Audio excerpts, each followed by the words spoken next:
What's up, y'all? Welcome back to the Dee Hankins Show. I'm your host, Dee Hankins. It's first time with me. Welcome, welcome, welcome. If you have been rocking with me for the last few episodes, welcome back. Last episode, we talked about mindset shift, going from wishing for financial freedom to actually creating a plan and taking some steps to get there. I also asked you all to do some homework. I told you to make that first difficult step, which was for those who want to be financially free and debt free, was to go home and look at the whole picture. Look at all of your debt outside of the mortgage, put it on paper, face that number, because we're going to slay that dragon. All right. So this episode, we're shifting from mindset to method. I want to introduce the debt snowball method to you all. It's a debt-free method that I don't know if Dave Ramsey coined, but it's a part of his process. It has helped millions of people become debt-free, including myself. Not only are we going to be talking about tackling your debt and the snowball method, but we're going to be talking about the mini dragons, the ones that stop us from taking action. And that is fear, uncertainty, and the curse of instant gratification. Remember, this is all about your financial resilience. So let's dive in. Let me start this off with a few questions. Why is it so hard to get out of debt? Why are there so many Americans in debt? Why is it so easy to get in debt? All right? I want you to think about those things. One thing comes to mind before you start to get into bucket number 3, because a lot of people think that, because minimum wage isn't enough, I don't get paid enough, I don't make enough, a lot of outside factors, the government, this and that, so on and so forth, my boss hates me, all these excuses, right? Remember, this show is all about taking full and absolute responsibility for your life. So let's focus in the My Choices bucket, and the number one thing that pops up in the My Choices bucket to the answer to all these questions is instant gratification. Instant gratification. Debt is the delayed consequence of instant gratification. You get the pleasure now, the nice dinner, the vacation, the new car, the feeling like keeping up with your friends. You get all of that now, but you pay for the pain later. Look, our society is built on buy now, pay later, but they market it as a good thing when really you're actually paying the price, sometimes double. Buy now, pay later, right? So buy it now for $5, and then it ends up being $40. And then after your instant gratification bug wears off, you don't even want this thing anymore. So yeah, anytime instant gratification kicks in, it feels good in the moment, but you're going to pay for the pain later. You know why? Because psychologically, every dollar that you owe weighs on you. It's a ball and chain, and it affects your mental. Like, you're always thinking about it. If you've ever been in crippling debt, even though you're living life, even though you're going on vacation, you ever came home from a vacation, looked at things and was just like, ooh, reality just kind of slapped you in the head like a 2x4. That's that ball and chain. You may go on vacation, you may eat a fancy dinner, you may celebrate your birthday in some foreign country and live it up, but when you get back, everything's right there like, oh, we missed you. Welcome back. You still got work to do. Oh, nah, you just tacked on more. You tacked on more weight. That weighs on your mental. And if you're constantly stressed over finances, and I think anybody who is watching this, or if you watch any interviews of somebody who is just in crippling debt, it starts to take a physical toll on you. And if it takes a physical toll on you, it's going to take a spiritual toll on you. Remember, it's hard to focus on purpose when you're struggling financially. It's hard to focus on purpose when you're unwell, when you're unhealthy, when you're constantly stressed and you're sick. Think about it. When's the last time you did something purposeful without being too tired to go to church, too tired to whatever, you look at a donation and you're like, I can't really afford that. It's hard for you to even tip because you're like, girl, I'm struggling myself. I'm not tipping you 20%. You crazy? I don't even have 20% to give. It's real. So you have to redefine two words. You have to redefine sacrifice and you have to redefine freedom, okay? I define, whenever you're trying to reach a goal, I define sacrifice as this. There are some things I can't do right now. You see how that's the opposite of instant gratification? Say it with me. There are some things I can't do right now. The two key words in that definition is right now. That doesn't mean ever. It just means right now. You see how that's the opposite of instant gratification? When you redefine sacrifice that way, you still give yourself that grace to say, I can't do these things. Do you deserve a fancy, nice dinner on your birthday? Yeah, if you can afford it, but not if you've been reckless. It's just like your kids. If you came home and your teenager, his room was dirty, he had toys all over the place, and his everything was a mess. Everything that you asked him to do that you know would be beneficial for him, he neglected, and he was like, yo, mom, I'm hungry. I want to go to a steak dinner. It would be very foolish on you as a parent to say, okay. Most parents wouldn't react that way. Most good parents would be like, I asked you to do all these things. You haven't done this. Clean your room first. Get this done first. Did you do your homework first? Did you do this? Now, do you deserve to eat? Sure. Yeah, but you haven't taken care of business yet.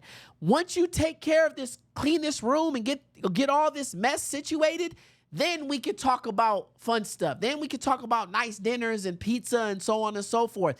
Now ask yourself, if your kid kept looking at you and you had to tell him once, twice, 4 times, 5 times, 20 times to clean up his room and he was just like, nah.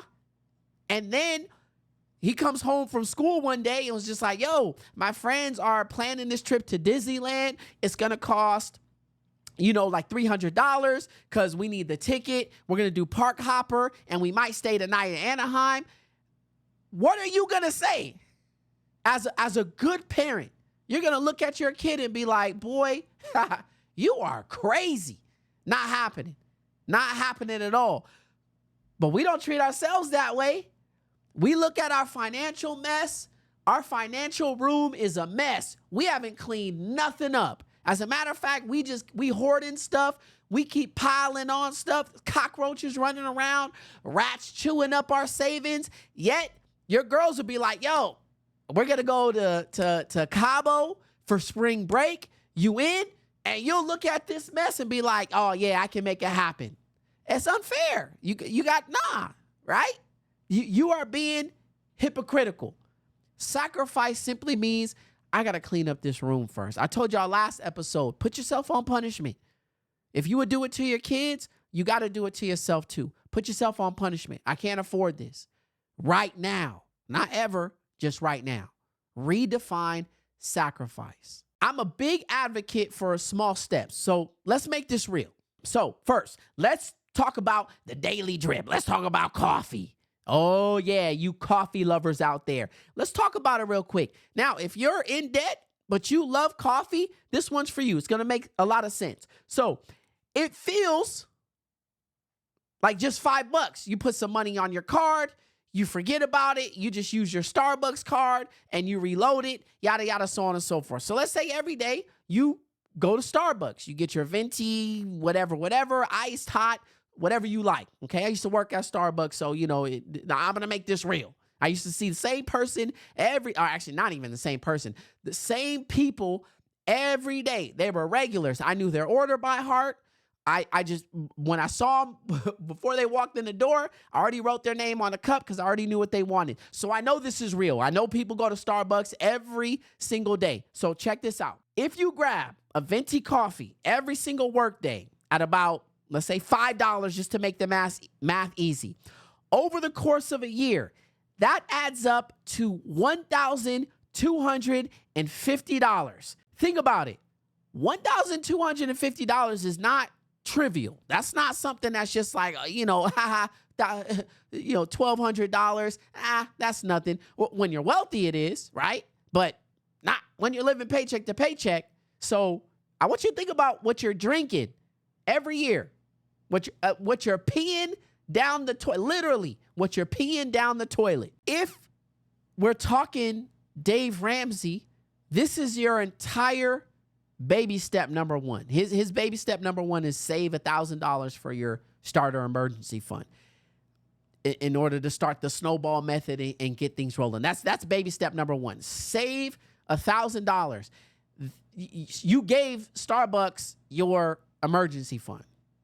And what did they give you in return besides one free drink every fill in the blank? I don't drink Starbucks, so I don't know, but I know those rewards, they add up and they give you one free drink, one free upgrade, this and that. Well, if you go every day, 250 days out of the week or out of the year, they're just giving you weekend drinks. You still paying that $12.50. You still paying that. Now, how many of you are looking at a credit card that has $3,000 on it, $5,000 on it? And how long has it been there? 1 year, 2 years, 3 years?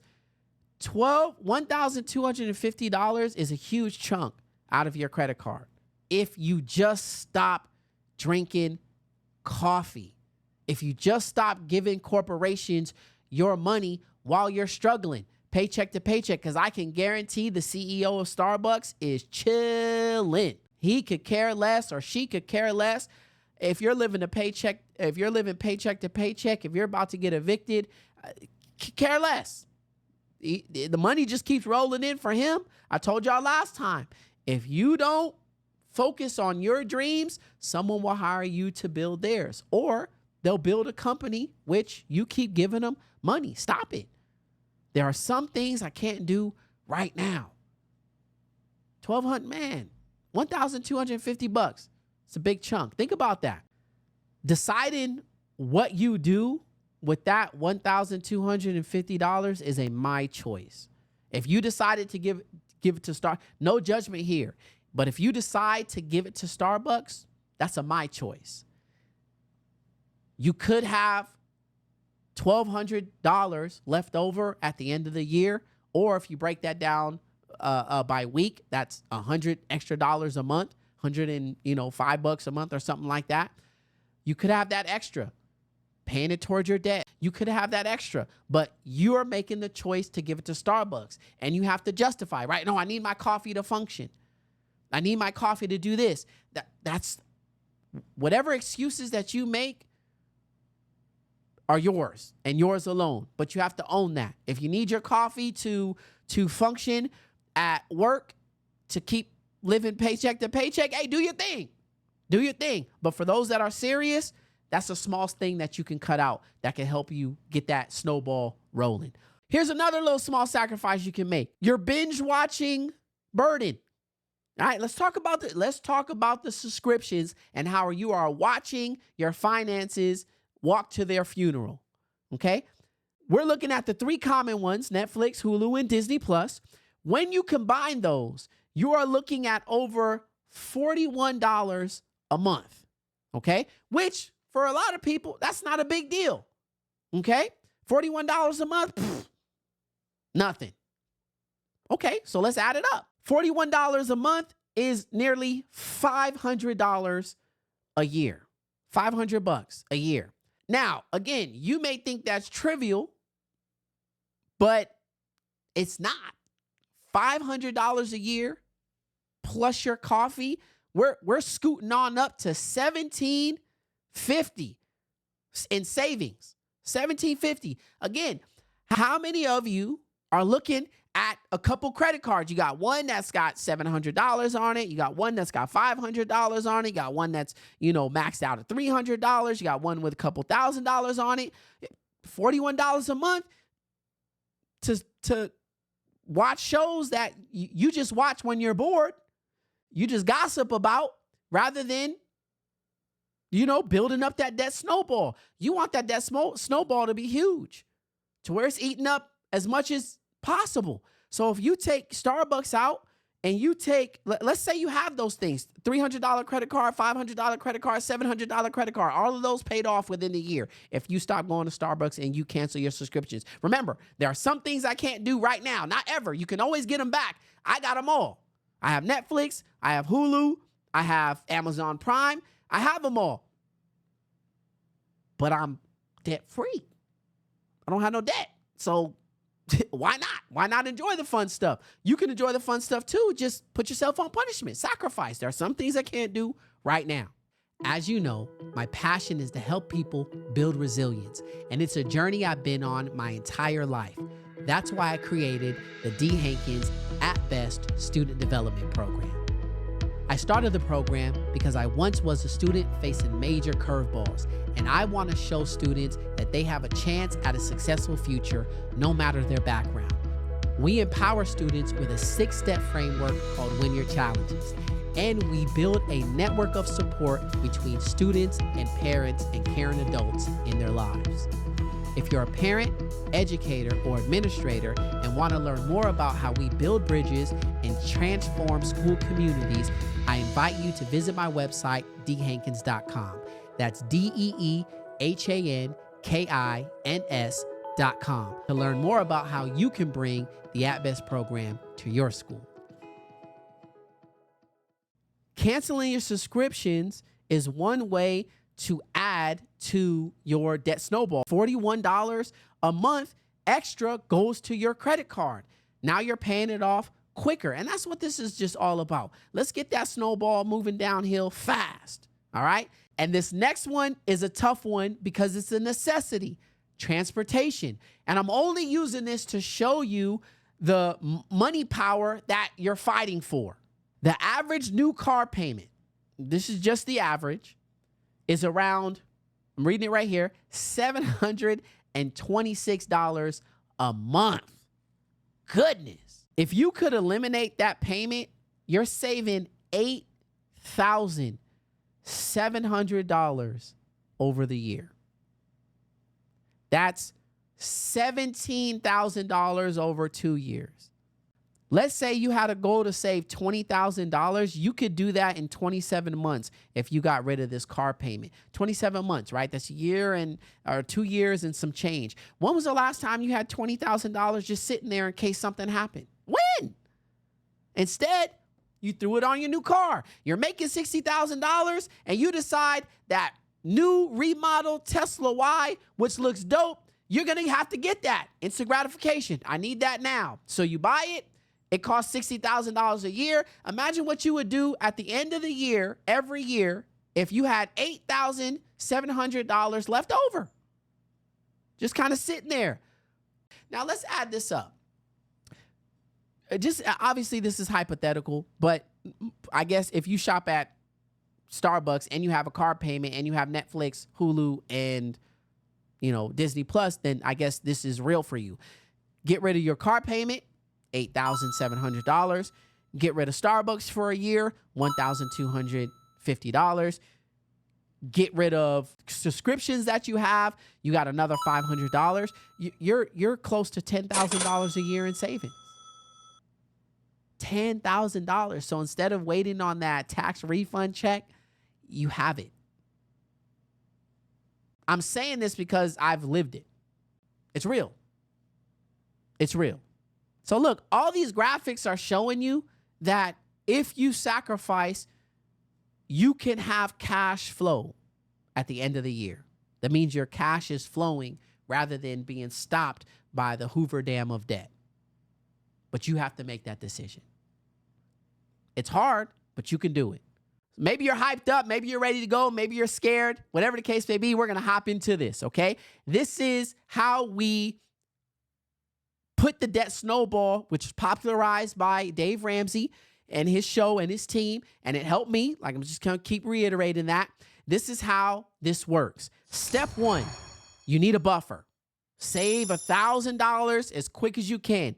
Dave says sell everything, sell what you can. Look at the garage, look at old toys, do a garage sale, whatever you need to get to that $1,000. This is your starter emergency fund. Is it enough? No, it is not enough. It is not enough at all. Trust me. In episode, I think 5, I'm like, yo, this is crazy. $1,000, this is not going to happen. But make it happen. Because if you make it happen, you go, dude, I only have $1,000. I need to make this stuff happen quick.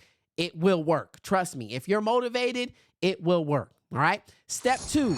Now you're going to list your debts. We call them dragons. All right. They're trying to ruin you. Okay.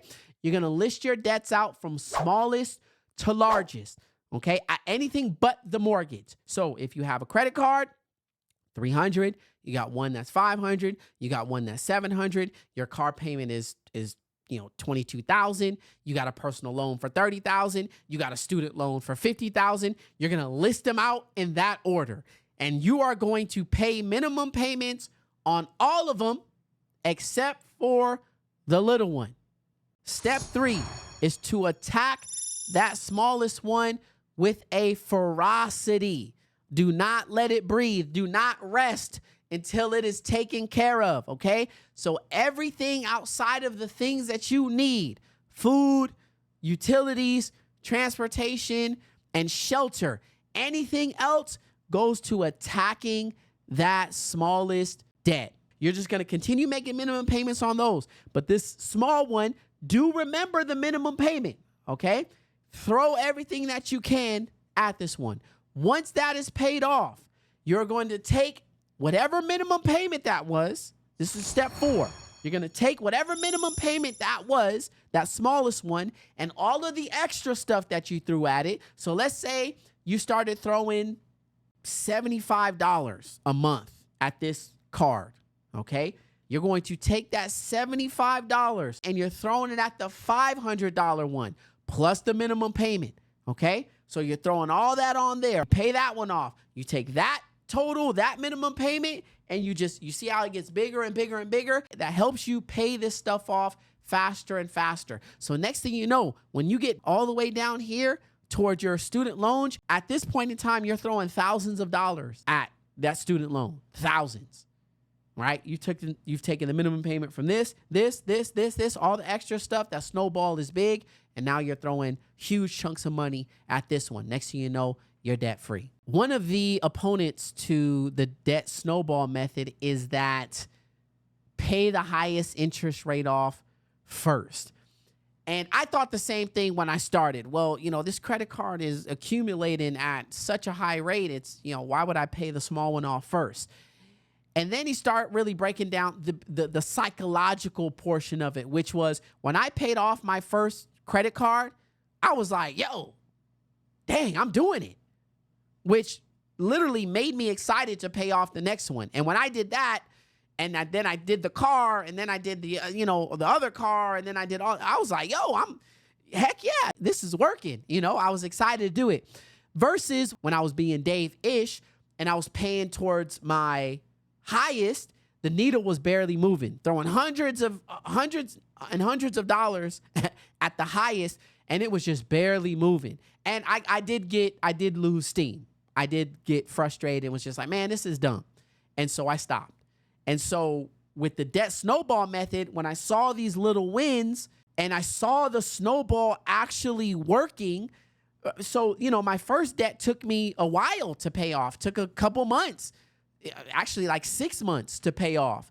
And then my second one took me less than that, maybe 4 months. And then my third dragon took me 2 months. And then it took me a month.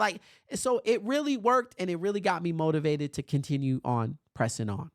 So look, that's pretty much it. If you can start doing things that way and you redefine sacrifice, which is, there are some things I can't do right now because I'm focused on this. That freedom door opens up wider for you. You start to taste it. You start to see it. It starts to open it up. And you can watch the show. You can read his books. You can ask people who are living debt free, and they'll tell you the same thing. Things look different. Things feel different when you don't owe anybody. Vacation feels different. Family dinners feel different. How you deal with your friends feel different. Those Father's Day events, they feel different. Sports, paying for sports and watching your kids do, it feels different. I get excited watching my kids' stuff grow. I get excited watching my retirement grow. Things feel different. Remember, you can control all this. All these things are in your control. Financial freedom is in your control. Delayed gratification is in your control. Saying no is in your control. Sitting down with your partner and saying, hey, we got to figure this out. All of that is in your control. Maybe you're single, sitting down with yourself and saying, hey, what do I need to do? This is all in your control. Your debt-free journey is built on my choices, nothing else. It is built on my choices. There are external factors that can be hurdles on your journey, but at the end of the day, you choose how you want to attack that hurdle. So look, your challenge this week is to finalize your debt snowball list. You already know the number. Now it's time to break it down. So break it down, smallest to largest, everything but the mortgage, the credit card, student loans, car payments, all the consumer debt. You want to list that out from smallest to largest. That's your challenge this week. And then there's 2 parts, right? That's challenge number 1. Challenge number 2 is to look at your spending habits. What are you willing to sacrifice? What are you willing to cut out during this journey? Is it Starbucks? Is it Hulu and Netflix? Is it selling your car and getting a cheaper car? Is it something drastic like that? If you want it, how bad do you want it? How bad do you want it? If you don't want it bad enough, all right, continue living the way you're living. No harm, no foul. But if you want it bad enough, start the momentum. Start the snowball. You have the power. Do it. What's up, everyone? I'm excited to announce the launch of my brand new podcast, The Dee Hankins Show. But it isn't just about me. I want you to be a part of it too. I'm looking for your stories for 2 brand new segments. First up, Curveball Corner. You have a situation or problem that you're dealing with? Send in your story and I'll give you my best advice. Then we have Home Run Highlights for those moments of pure, undeniable success, like paying off your student loans, landing a new job, or buying a house. So, you ready to be on the show? Head to the link in my bio right now and share your story with me. I can't wait to hear from you.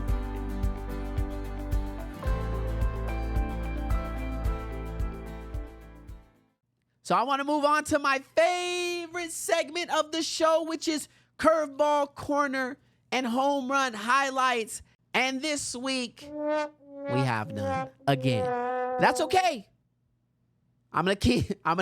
You will never hear me stop saying it, okay? One day, and I believe this, one day on this show, I'm going to have a curveball corner and a home run highlight forever. I'm going to be able to look back a year from now and be like, remember those first 7, 8 episodes? Or not 7, 8, I did have a few. But remember those few episodes when I first started this podcast, no one would submit their story. And now it's going to be like, yo, D, I want to hear my story. Yo, I'm going to submit. I want to be so overwhelmed with curveballs and highlights that I'm not going to be able to answer anyone. So I'm hopeful with that. I appreciate y'all listening to the show. If you do want to share a curveball or a home run highlight, something that's great that's happened to you, just submit your story. Go to deehankins.com. You'll see it. Submit your story and share with me. I'd love to hear from you. All right, y'all. Have a great week. And remember, life throws curveballs, but even curveballs can be hit.